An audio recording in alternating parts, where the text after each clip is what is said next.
You're plugged into the Michael Harrison Wrap. Let's stay on the topic of health and well-being with one of the most articulate and provocative commentators in American talk media, the founder and host of Good For You Radio. I call her the Queen of Prevention, Claire Carter. Well, Claire, you have been called, and I think rather aptly, the Queen of Prevention. Wow, there are so many things going on in the world right now that if only they were, or maybe they were, preventable. What are your thoughts about the stuff happening at this moment in terms of the news, in terms of the challenges we face, from your perspective of somebody who sees things from the prevention standpoint? Oh, I love when you call me that, Michael. I wish I could wave my magic wand, but there's so many things in terms of prevention, so many things that I wish we could have prevented. I thought about that. There was just a story this week about the Taliban has now decreed that the women of Afghanistan need to dress and garb from head to toe with only their eyes showing, and they're told not to leave the house. And, my heart went out to the women because years ago I attended what were called the Women in Courage Awards, and women journalists from all over the world were honored for their courage, risking their lives to tell a story. And there was one woman I never forgot, an Afghan journalist. She was threatened with death. Her husband was told to divorce her. And what was her crime? Writing the truth, that under the Taliban at that time, years ago, if your husband died, you were not allowed to leave the house without a male escort. And so there were women and children who couldn't feed themselves, and they starved to death because they couldn't even go to the market and get food.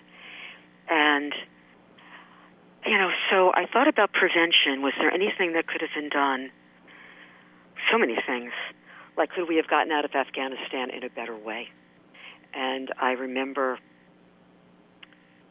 President Biden's generals had suggested leaving behind 2,500 troops. Former Senator Joe Lieberman, the Democratic and independent senator from Connecticut, had written an impassioned op-ed piece. Leave behind the 2,500 troops, and it'll be a stalemate. The Taliban won't be able to take over. So one wonders about that. Could we have prevented? And there was a television show I saw, The United States of Al. I never even saw that show before. But I read that they were going to be doing an episode, a comedy show with no laugh track, because the main character, Al, was an Afghan translator. And in that episode, it's about his sister trying to escape the Taliban because young girls could be married off, they could be raped, they could be, baby machines, and really basically enslaved. And at the end of the episode, the sister needs to escape. And she's right near the airport, and she's right near the gate, and the shooting starts. And her brother, being protective, it's like, run for cover, But his friend, who's a military guy, says, take your scarf and you run for that gate. You run for the military officer. That's your chance. And Al shouts at him, how could you do that? That's my sister. How dare you? And in the end, the sister makes it because he couldn't make the decision for his sister, that his friend could, and she makes it. And at the end of the episode, he's crying, and the young teenager who's in the TV show says, why are you crying? Your sister made it. And he said, I'm crying because I'm so sad for my country. And there are just things that you go, could something have been done differently to have prevented what everybody's going through there? Could something have been done differently in terms of prevention when it comes to the pandemic?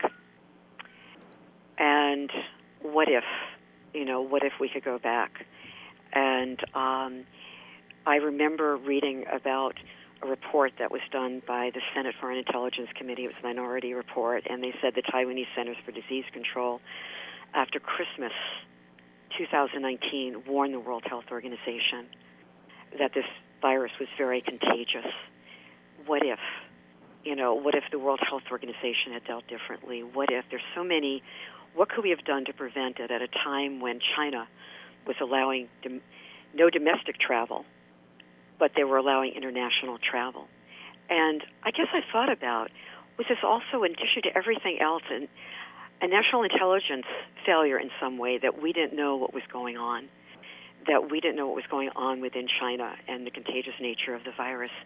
So there are so many things, and I thought about, could we have prevented more people from having died from the coronavirus? You know, is there something that could have been done differently? And I don't know if you were familiar, but I know in New York City, there's a hospital group, Northwell Hospital Group, and they said they were going to review their policy. Did they put too many people on ventilators too quickly? Should they have tried something else? And the head of health and hospitals in New York City said the exact same thing. Should we have tried maybe CPAP machines that are used for people who have sleep apnea, or BiPAP machines that supply supplemental oxygen for people who have respiratory disease?